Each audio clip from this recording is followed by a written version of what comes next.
혹시 여러분들은 그 석사와 박사, 학위 그 위에 있는 학위를 아십니까? 예. 학사가 있고 석사가 있고 박사가 있습니다. 또 다른 학위가 위에 있는데요. 혹시 아십니까? 이기지스가 쓴 말의 품격이라고 하는 책을 읽다 보니까 거기에서 이 질문을 하더라고요. 석사와 박사 위에 학위가 더 있는데 혹시 아십니까? 밥사.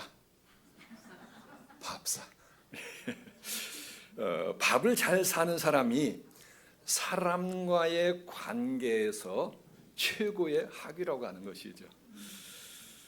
유머입니다. 그러면서 세계적 협상 전문가인 스튜어트 다이아몬드 교수의 그 이야기를 써놨습니다. 펜실베니아 대학의 와튼 스쿨의 인기 있는 교수이고 강사입니다. 한국의 한 언론 기자가 그 다이아몬드 교수에게 이런 질문했습니다. 우리 대한민국은 남과 북으로 나누어져 있는데 어떻게 하면은 이 남과 북이 잘 협상을 할 수가 있겠습니까? 라고 질문했습니다. 그때에 스튜어트 다이아몬드 박사가 이야기하기를 바로 협상으로 들어가기보다는 점심을 자주 하시기 바랍니다.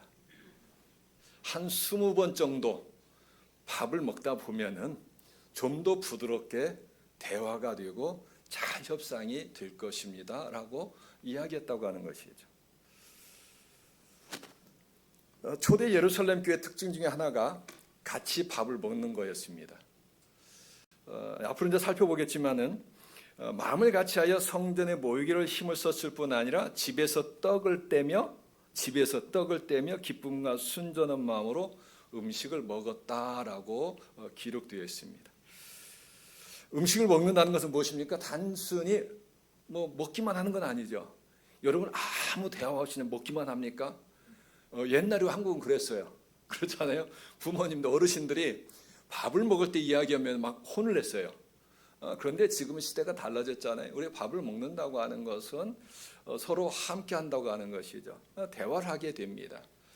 그래서 마음을 이제 서로 열게 되는 것이고요. 그래서 이렇게 함께 음식을 먹고 대화를 나누는 것은 이 관계를 이루는 데서 너무나도 중요합니다. 보통 새벽 기도를 마치고 토요 새벽 기도를 마치고 개인 기도 후에 이제 아래에 내려가서 베이글과 커피를 마십니다. 그러면 대화를 나눠요. 그런데 이제 어제는 오랜만에 우리가 새벽 기도를 마치고 다이너에 가서 이제 음식을 나누면서 아주 즐거운 시간을 나눴습니다. 마음껏 웃고요. 다행히도 우리가 구석진데 앉아서 마음껏 웃었지요. 아마 중앙에 앉았으면은 다른 외국 사람들에게 상당히 아마 방해가 됐을 것입니다. 그런데 어저께 마음껏 대화하면서 그런 즐거운 시간을 가질 수가 있었습니다. 어제 대화 가운데에 식사를 대접하는 우리 한 장로님이 그런 질문했어요. 지구상에 언어가 몇 개나 될까요? 저는 이제 그 예전에 설교 시간을 준비한 적이 있기 때문에 제가 대답하려도 안 했어요. 그 유엔에서는 거의 8천여 개가 되고 쓰는 언어는 한 7천 개 정도 됩니다. 그 얘기를 할까 하다가 가만히 있었어요. 그랬더니 그 질문의 요지는 그것이 아닙니다. 지금 유엔에서 발표하는 그 언어가 몇 개가 아니라 지금 지구상에 80억이 넘는 인구가 살고 있는데 언어가 80억 개가 넘습니다라고 하는 그 무슨 얘기겠습니까? 우리가 같은 언어를 사용하고 있지만은 이야기를 할 때, 대화를 할 때 각자 그 사람의 배경과 생각 속에서 자기가 해석을 하면서 듣는다고 하는 것이죠. 그렇기 때문에 우리가 서로 소통을 한다고 하는 것이 쉽지는 않다고 하는 것이죠. 그러면 질산이 한 분이 그래요. 목사님 설교하는 것도 쉽지 않겠어요. 설교를 하는데 같은 언어로 설교하고 있지만은 각자의 배경 속에서 생각 속에서 말씀을 듣기 때문에 사실 그렇지 않겠습니까? 저는 똑같이 말씀을 전하는데 은혜 받는 부분이 달라요. 어느 분에게는 그것이 은혜가 됐는데 어느 사람에게는 그 시험이 돼요. 지금 나를 들으라고 한 건가? 오해를 살 수가 있다고 하는 것이죠. 그러기에 그 스튜어트 다이아몬드 교수가 협상에서의 최고의 비결은 많이 만나서 자주 밥을 먹는 것, 그래서 대화를 나누는 것, 이것이 어떻게 보면 일리 있는 말입니다. 협성만이 아니겠지요. 우리 믿음의 공동체를 이루며 하나님의 뜻을 이루며 건강한 교회를 세워가는 데 있어도 마찬가지입니다. 우리 가정도 마찬가지입니다. 가정이 행복한 가정이 되고 가정의 기쁨이 넘치는 가정이 되기 위해서는 밥상 공동체와 더불어서 함께 대화를 자주 할 때에 바로 그러한 가정 또 교회가 된다고 하는 것이죠. 하나님께서 사람들에게 주신 은혜 중에 하나가 언어죠. 우리는 말을 통하여서 서로의 감정, 생각, 지혜, 지식, 정보를 주고 받습니다. 서로 위로하고 격려하고 세임을 주고요. 말은 눈에 보이지 않는 무형의 존재이지만 말에는 엄청난 위력이 있습니다. 하나님께 세상을 창조하실 때 사람은 하나님께 친히 빚어서 창조하셨지만 그 위에 세상의 대부분의 것들은 말씀으로 창조하셨어요. 혼돈과 공허 속에 있는 흑암 속에 있는 세상 가운데에 빛이 있으라 말씀하실 때 그 말씀을 통해 세상이 빛이 비추입니다. 궁창이 있으라 할 때 궁창이 생깁니다. 하늘을 주관하는 낮을 주관하는 광명체가 있으라 밤을 주관하는 광명체가 있으라 해와 달을 창조하신 것이죠. 별들을 창조하신 우주를 창조하신 것입니다. 말씀이 일치될 때마다 텅 빈 우주 공간에 아름다운 세상으로 채워졌습니다. 무질서의 세계가 질서의 세계로 바뀌어져 갔습니다. 이제 그 언어의 능력을 하나님께서 피조물인 우리에게 주셨다고 하는 것이죠. 그래서 그 언어를 통하여서 하나님께서 세상을 창조하시듯이 아름다운 에덴 동산을 창조하시듯이 하나님께서는 우리에게 언어를 통하여 아름다운 에덴 동산과 같은 가정을 이루기 원하셨고 사유를 이루기를 원하셨습니다. 그런데 안타깝게도 사람들은 그 대화의 목적을 잃어버리고 그 언어의 기능을 통하여서 상처와 아픔을 주는 말을 하기 시작했다고 하는 것이죠. 처음 아담이 하와를 봤을 때 내 뼈 중에 뼈, 살 중에 살이라고 하는 이 아름다운 고백, 사랑의 고백. 그런데 그러한 아담이 얼마 지나지 않아서 하나님께서 왜 먹지 말라 한 열매를 먹었느냐 했을 때에 우리는 그 답을 알죠. 저 여자가 하나님이 지어주신 나와 함께하게 하신 저 여자가 이것을 먹게 했습니다. 아내 하와에게 돌리고 하나님께 책임과 탓을 돌리는 그러한 언어가 되고 말았다고 하는 것이죠. 창세기 11장에 보면 사람들은 하나의 언어를 가지고서 하나님을 대적하는 데 사용합니다. 우리가 하늘까지 높이 탑을 쌓고 그 꼭대기에 우리의 이름을 내자 신적인 권위에 도전하는데 언어가 하나로 사용되어졌다고 하는 것이죠. 이에 하나님께서 인간들의 언어를 혼잡케 하셨습니다. 말을 바꾸어 버리셨다고 하는 것이죠. 결국은 언어를 통하여서 사람들은 흩어지게 됐습니다. 바벨탑이 되었다고 하는 것이죠. 그런데 오늘 이 성경을 통하여서 사도행전 오늘의 2장의 말씀을 통해서 놀라운 일이 예루살렘 한 다락방에서 일어납니다. 오늘 설교 제목이 무엇입니까? 성령이 말하게 하심을 따라. 다른 말로 말했다. 성령이 말하게 하심을 따라서 16개 지역에서 온 사람들이 각기 자기들이 알아들 수 있는 언어들 말을 하게 되었다고 하는 것이죠. 이들은 디아스포라 유대인들로서 남유다가 BC 586년 바벨론에 멸망당했을 때 세상 속으로 흩어진 사람들입니다. 흩어진 그 사람들이 이제 오순절 유대인 절기를 맞이하여서 예루살렘에 왔을 때 그들은 놀라운 것을 목격하게 되는데 자기가 살고 있는 그 지역의 말을 이 갈릴리 촌 사람들이 하더라고 하는 것이죠. 자, 그에게 대해서 그 이유에 대해서 성경은 이렇게 말씀하고 있습니다. 사도행전 2장 4절 말씀에 그들이 다 성령의 충만함을 받고 성령이 말하게 하심을 따라 다른 언어들로 말하기를 시작하니라. 성령이 말하게 하심을 따라 그들이 배우지도 않았던 그 언어를 통하여서 이야기하기 시작했다고 하는 것이죠. 자, 성령의 충만한 성령의 첫 번째 역사가 어떻게 나타났느냐? 언어로 나타났습니다. 사실 우리는 성령의 충만함, 성령의 권능, 성령의 역사하면 우리는 먼저 생각하는 것이 어떤 쪽으로 생각합니까? 능력. 병자를 고치고 막 죽은 자가 살아나고 안진뱅이가 일어나고 눈먼 자가 눈을 뜨는 이러한 것을 먼저 생각하게 됩니다. 그런데 오늘 성경을 통하여서 최초의 성령의 역사 가운데 사도행전에 나타난 성령의 권능으로 나타난 것은 언어였다고 하는 것이죠. 성령이 말하게 하심을 따라. 왜 하나님께서 성령을 보내주시면서 성령의 첫 번째 역사를 언어로 나타나게 하셨을까?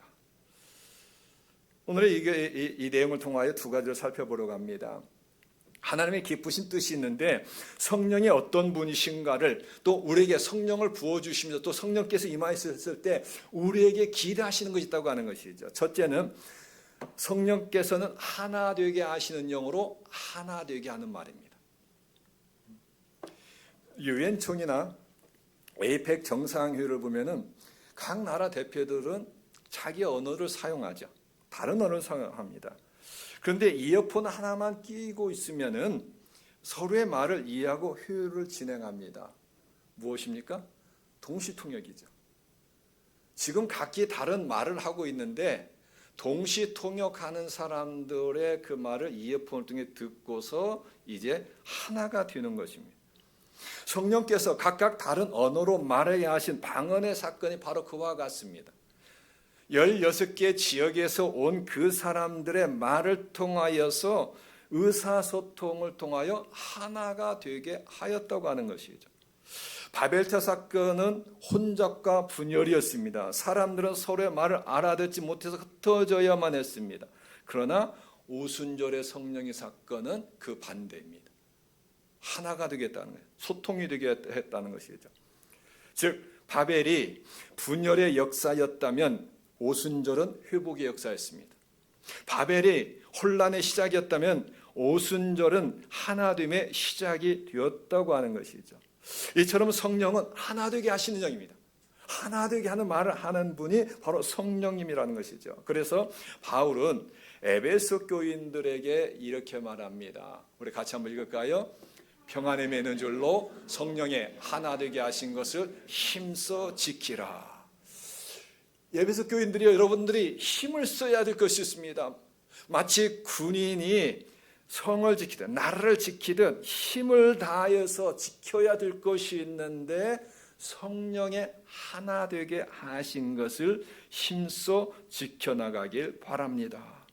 고린도 교회에서도 계속해서 강조한 것이 그거 아닙니까?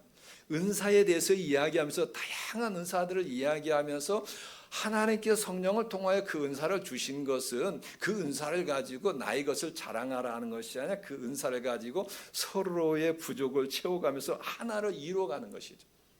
그래서 주도 하나요, 성령도 하나요, 세례도 하나요, 계속 그걸 강조합니다. 이솝우호에 나오는 이야기 여러분 알 것입니다. 들판에서 네 마리의 황소가 풀을 뜯고 있습니다. 평소에 항상 같이 사이좋게 지내는 이제 우화죠, 우화.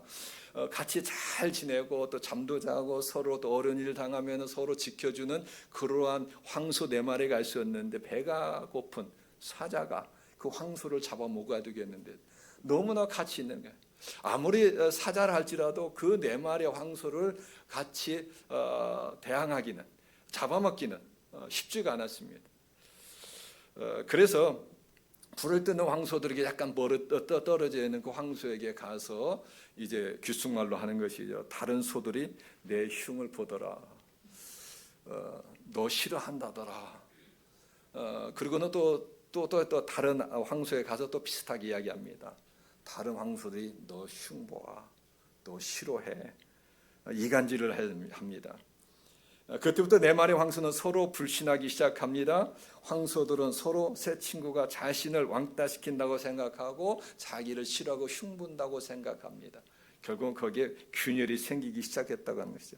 황소들이 뿔뿔 흩어졌을 때 사자가 한 마리씩 황소를 잡아먹었다는 이솝우호입니다.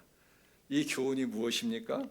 서로 믿지 못하는 불신, 마음이 하나 되지 못하여 나누어질 때 공동체가 깨어질 뿐만 아니라 생명까지도 잃어버릴 수 있다는 가르침입니다. 성경은 말합니다. 사탄은 거짓의 아비다. 사탄은 분열시키는 자라고 말합니다.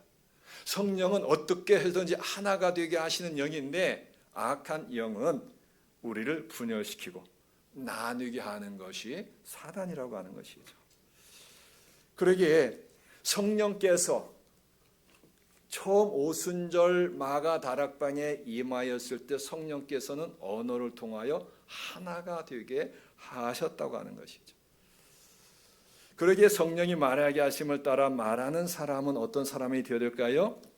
성령을 통하여 하나 되게 하는 말, 서로를 칭찬하고 격려하고 세워주고 위로하고 소망의 말. 성령께서는 그러한 영이시기 때문에 하나 되게 하는 말을 하는 사람이 성령을 받은 사람이고 성령의 이끌림을 따라 사는 사람이라고 하는 것이죠.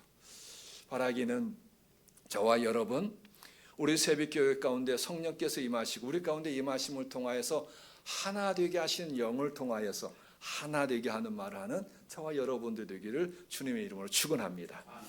이제 두 번째입니다. 성령의 말하게 하심을 따라 말하는 두 번째는 생명을 살리는 말이었습니다. 생명을 살리는 말. 성령 충만을 받은 사람들이 그들의 쓰는 언어로 말하자 사람들이 당황하기 시작했습니다. 놀랐죠. 그러면서 그들 가운데에 이렇게 생각한 사람도 있었습니다. 이 사람들이 아침부터 지금 세수를, 그러니까 아침부터 술에 취해가지고 횡설수설하는데 횡설수설하는 가운데 어떻게 우리말을 하는 것 아니냐라고 생각했다고 하는 것이죠. 그때 베드로가 이렇게 서서 소리를 높여 말합니다. 이제 오늘 성경 읽었던 그 후반부입니다. 베드로 이렇게 말합니다. 이 일을 너희로 알게 할 것이니 내 말에 귀를 기울이라. 때가 제3시니 우리 시간으로 아침 9시예요. 지금 아침 9시인데 아침 9시 되기 전부터 술을 마시고 취한 사람들이 어디에 있겠느냐. 우리는 지금 술에 취한 것이 아니요라고 이야기합니다. 그러면서 이제 성령의 역사와 예수 그리스도에 대해서 전하기 시작합니다. 오늘 말씀 사도행전 2장 그 이후에 이제 마지막까지 쭉 읽다 보면은 이제 베드로가 설교하는 내용이 납니다. 베드로는 비방하는 무리들에게 감정적으로 대하지 않습니다. 차분하게 그저 일어난 그 팩트 그리고 예수 그리스도에 전하면서 요회를 통하여서 약속하여 주신 요회를 통해 말세 내가 내 영을 모든 육체에게 부어주리니 이 말을 통하여서 지금 이렇게 우리가 지금 120여 명이 이렇게 각기 다른 말로서 여러분들이 알아들을 수 있는 말을 하는 것은 성령의 역사입니다라고 지금 그들에게 전하고 있다고 하는 것이죠. 그러면서 이제 생명의 말씀을 전합니다.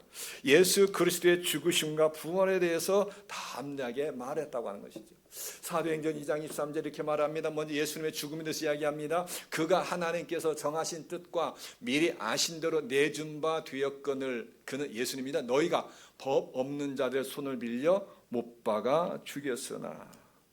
지금 예수님의 십자가 사건을 그들에게 말해요. 그들을 지금 정죄하려고 하기보다는 그들에게 예수 그리스도가 누구인가를 지금 전하기 위해서 안타까운 마음, 간절한 마음, 사랑의 마음으로 지금 그들에게 전하는 것입니다. 우리가 지금 아침부터 술에 취해가지고 횡설수설하는 것이 아니라 이러한 것은 성령의 역사인데 이런 성령의 역사와 더불어서 여러분에게 전하고 싶은 것이 있는데 여러분들이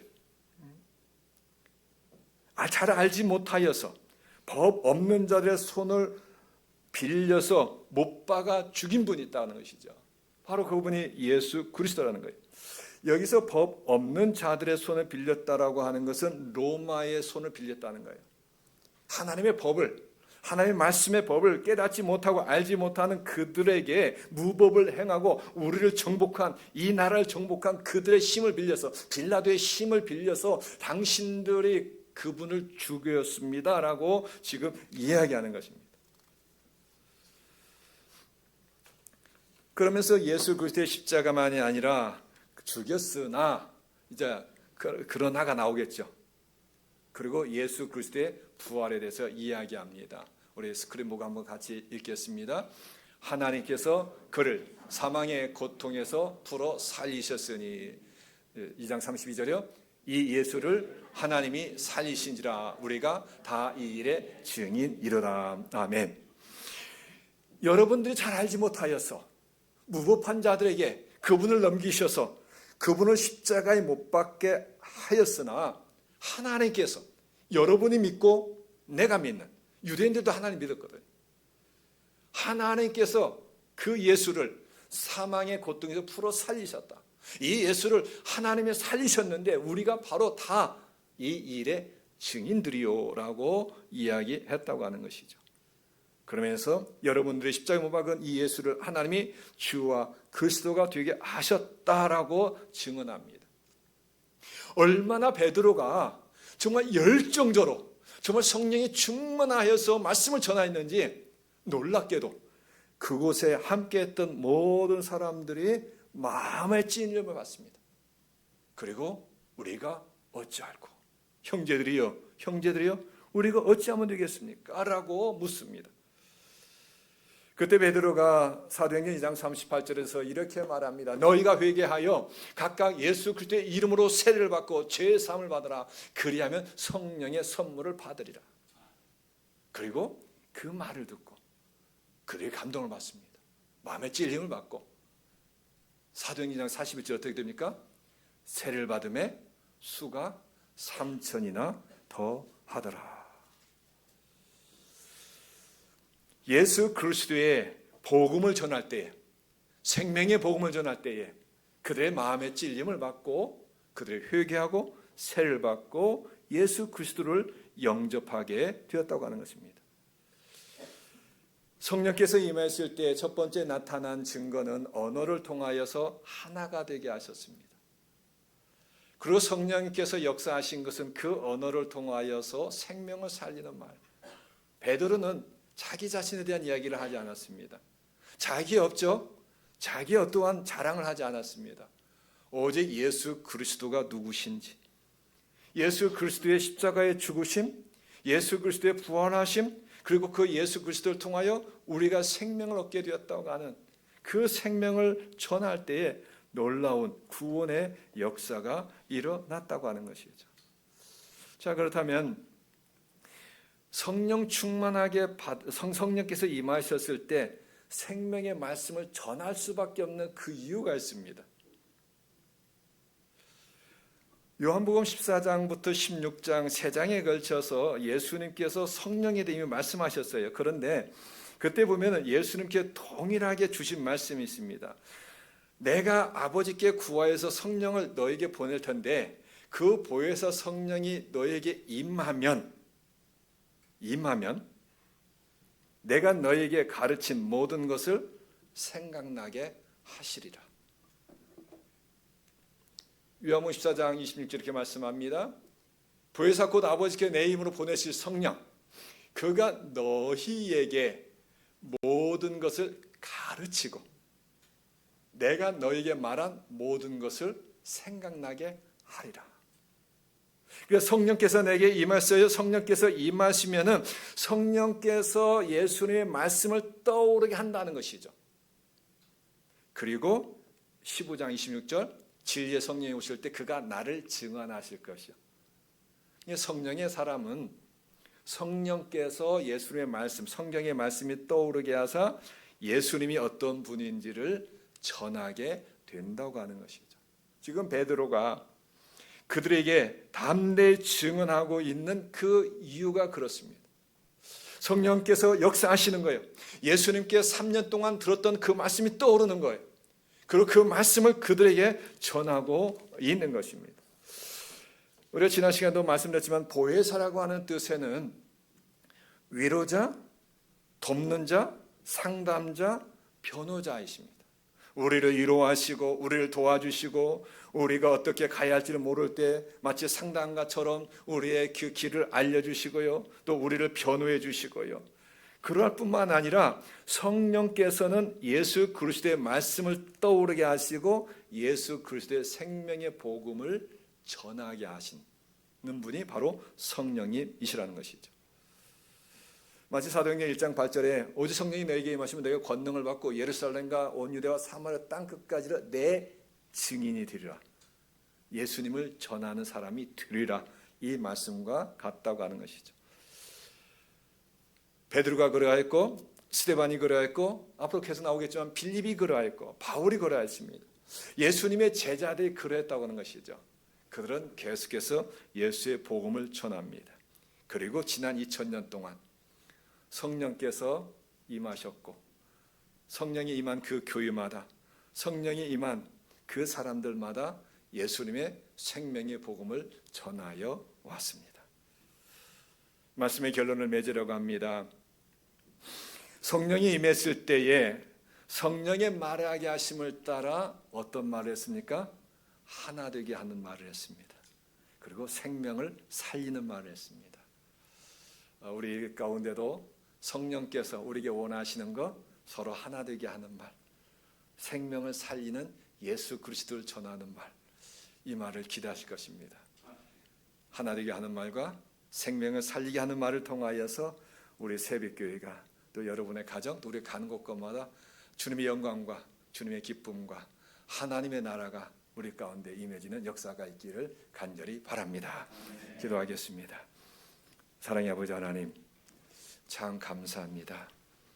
하나님께서 약속하여 주시고 보내주신 성령님을 통하여서 하나 되게 하시고 생명을 살리는 언어를 주신 것처럼 아버지 하나님, 오늘 이 자리에 함께 예배드리는 저희들도 성령을 통하여서 예수님을 주로 고백한 저희들, 성령님을 통하여 주신 이 언어를 통하여서 다른 사람에게 하나가 되게 하는 위로와 격려와 칭찬과 세워주는 하나가 되는 말을 하는 저희를 되게 하여 주시옵소서. 그래서 가정이 하나 되게 해주시고 구역이 하나가 되게 해주시고 선교회가 하나가 되게 해주시고 우리 새벽교회가 하나가 되게 해주시고 우리 새벽교회가 속한 우리 동부 한민호회가 하나가 되게 해주시고 필수의 교단이 하나가 되게 해주시고 또 모든 교회마다 하나 되게 하여 주시옵소서. 아버지 하나님, 또한 생명을 살리는 말 하기를 원합니다. 성령의 역사를 전하게 해주시고 예수 그리스도의 십자가의 죽으심의 그 사랑과 또 부활하사 우리에게 산소망이 되어주신 예수님을 전함을 통하여서 아버지 생명을 살리고 그 가정을 살리고 사유를 살리는 나를 살리는 저희가 되게 하여 주시옵소서. 감사하며 예수님의 이름으로 기도하옵나이다. 아멘.